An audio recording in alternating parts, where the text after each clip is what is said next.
Hello, you're listening to the show where we bring you the latest and greatest in cybersecurity news, research, and leaders. My name is Mackenzie Jackson, and you are listening to The Secure Disclosure.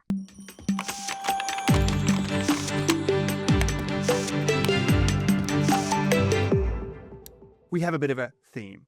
We're going to be looking at the state of security as it relates to AI code and AI coding tools. We're starting off with Paul McCarty from Get Safety, and Paul is going to break down some of the recent research that he's done on malicious packages that were imitating the Claude CLI tool and actually acting as a bit of a man in the middle between developers and AI tools, stealing a lot of information in between. It's pretty fascinating. We're then sitting down with Sooraj Shah from Aikido Security to break down the latest report that they've released in the state of AI security and development.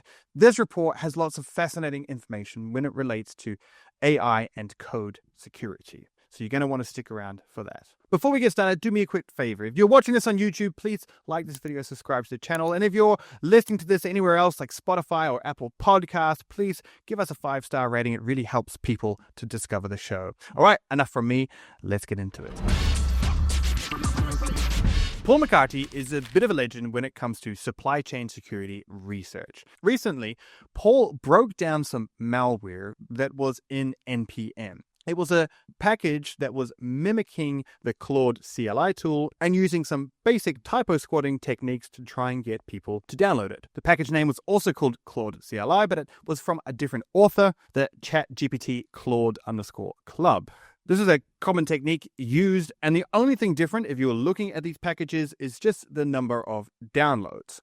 So I asked Paul kind of why this package in particular drew his attention. I've got a thing that I call checking the nets, where in the morning I log in and I see what our automatic detection stuff, just like you guys probably do at Aikido, but I check what kind of cool stuff got caught in the net, and I came across this one and I took a look at it, and really quickly I realized that this was like very singularly focused on pretending to be Claude and then going way past the normal kind of this goes way past the normal kind of lookalike stuff and properly injects itself into the real Claude, and then takes over. As far as I can tell, there's not anything really kind of unique or special about the delivery. They're just hoping that people install this like you would install the actual Claude code, which I think is kind of the point, and it's one of the things that makes this unique and something that we probably want to talk about, in the sense that the actual suggested way that you install Claude code is npm install, at anthropic-ai/Claude code. And so these guys said, well, let's put in a scoped namespace out there in npm, which is not Anthropic AI, but ChatGPT club. But then install it.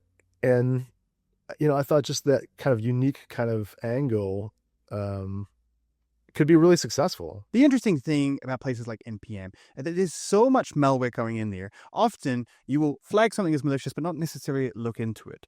But this is interesting because you can actually catch attackers experimenting if you are able to dive deep into some of these lesser known attacks. And that's exactly what Paul experienced here. I like to look at some of the ones that don't have the big impact, because there's a lot of really kind of things, the kind of cutting edge, as it were, of the bad guys, right? Where they're out there on the bleeding edge kind of building unique stuff. And this is a great example of that. So because we've got this one, the next time one of these comes around, I suspect it's going to be, delivered in a more kind of,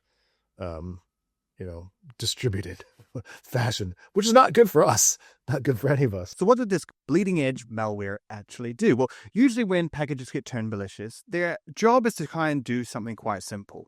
Usually the main objective is to find secrets and credentials, steal them, siphon them, and then use them again in later attacks. So I asked Paul to break us through exactly the steps that this malware took and why that's unique. Yeah, this malware, I said this to one of my friends, this malware turned to its friend, the info stealer, and said, "Hold my beer," and just went way fast. So it does steal tokens, as you would expect, credentials, Anthropic credentials, but then it uses this interceptor.cjs JavaScript file to inject into the actual Claude API calls to Anthropic in a really kind of unique way. So it hooks into Fetch and some of the other kind of JavaScript modules to man in the middle. So basically, it can on the fly take a command from the C2 and say, no, don't go where you want it to. Instead, go to this. It can even do it at the model level. It can actually even send it to a different model. So, yeah, I've never seen anything like that before in a payload, and really ingenious. But it absolutely does grab those credentials at the beginning and then does the man in the middle kind of proxy stuff after that. So it's got that 1-2 kind of combo. And, as we've seen, even info sealers that just steal credentials, I mean, they're absolutely destroying the crypto space. So, the number of people that have lost, I know personally, that have lost crypto via, NPM packages or something similar. It's like, this is a real issue. What's so interesting about this malware is it's not just trying to infect a machine and steal some credentials, and maybe even do some crypto mining. It's actually embedding itself into the lifecycle of how developers are using AI tooling. And it's going to stay there for a long time, stealing information, stealing IP, or even altering prompts that are being made. It's kind of terrifying. So I asked Paul, why is this potential change in kind of direction of malware or new attack path kind of scary? And what could the long-term implications of this be? I think that's one of the things that's concerning about AI is that there's just, like, we talk about the attack surface, but like there's just so many. It's not like a web app or an API where like the threat model is understood.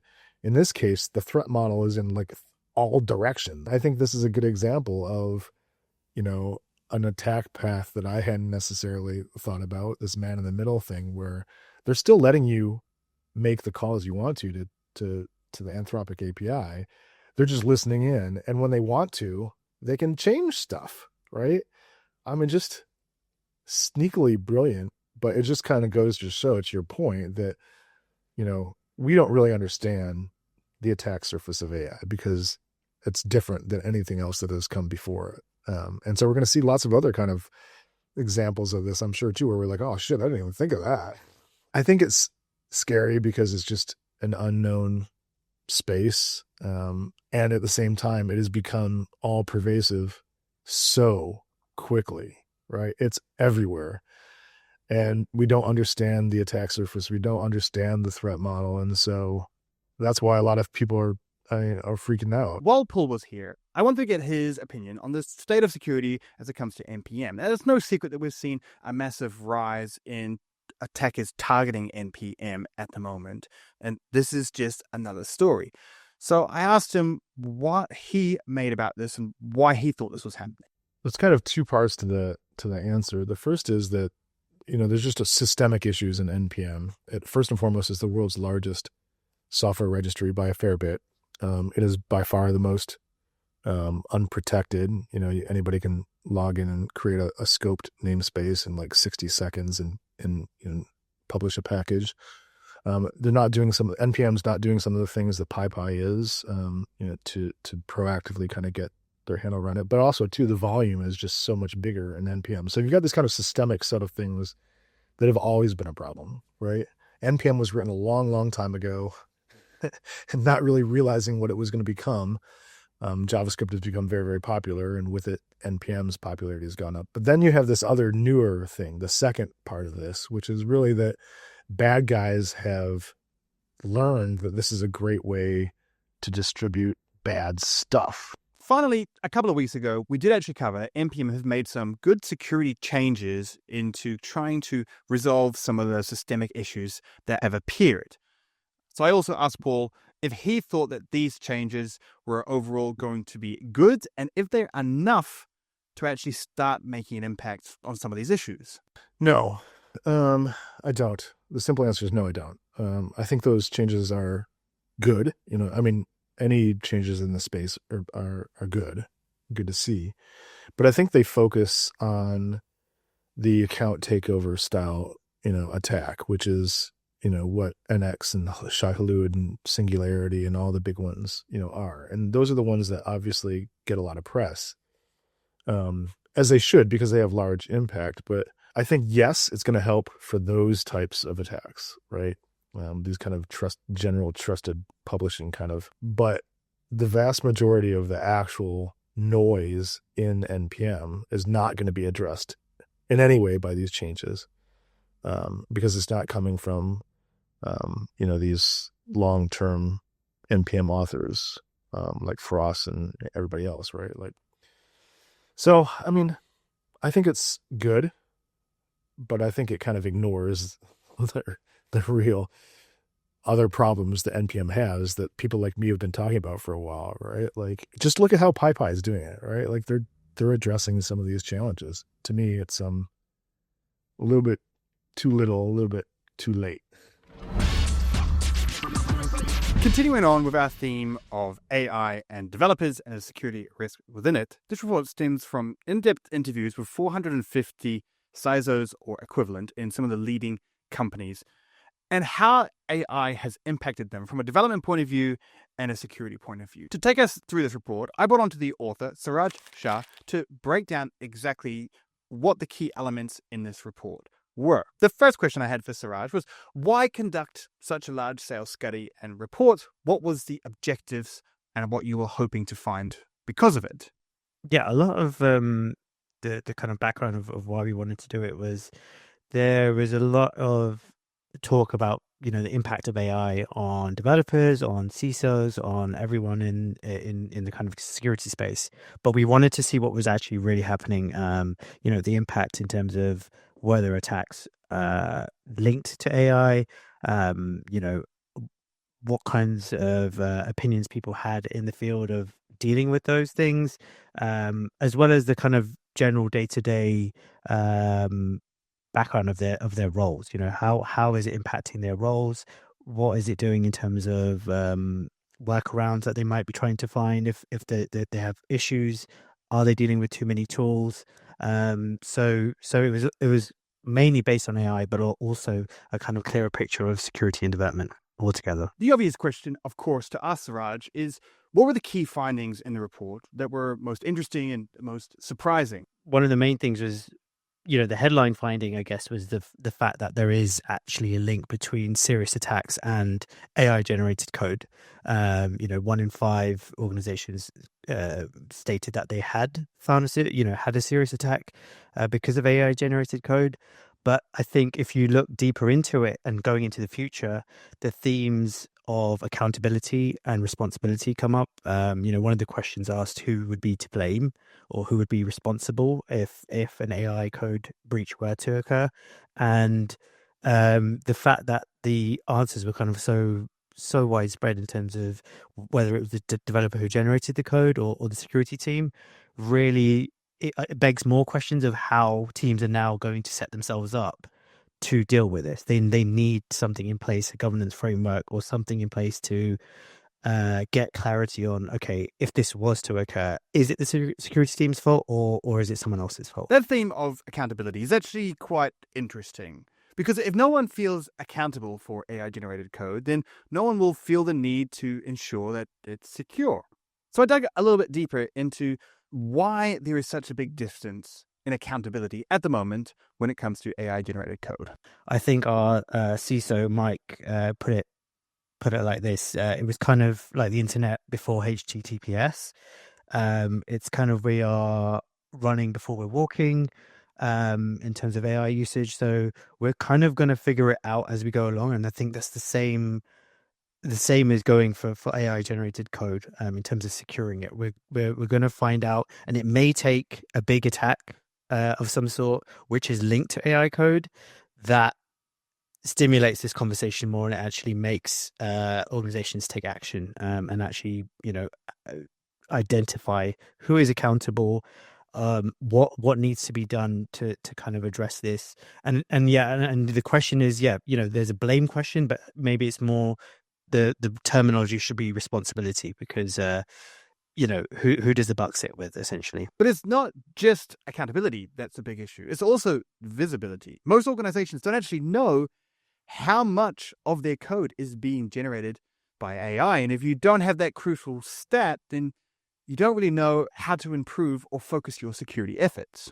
firstly, on a similar theme to the accountability, there's the fact that it's not just who is responsible if something were to go wrong, but also tracking whether something has gone wrong.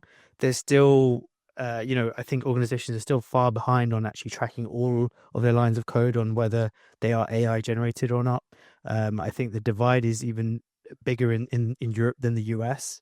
And it's clear that all of these things are linked.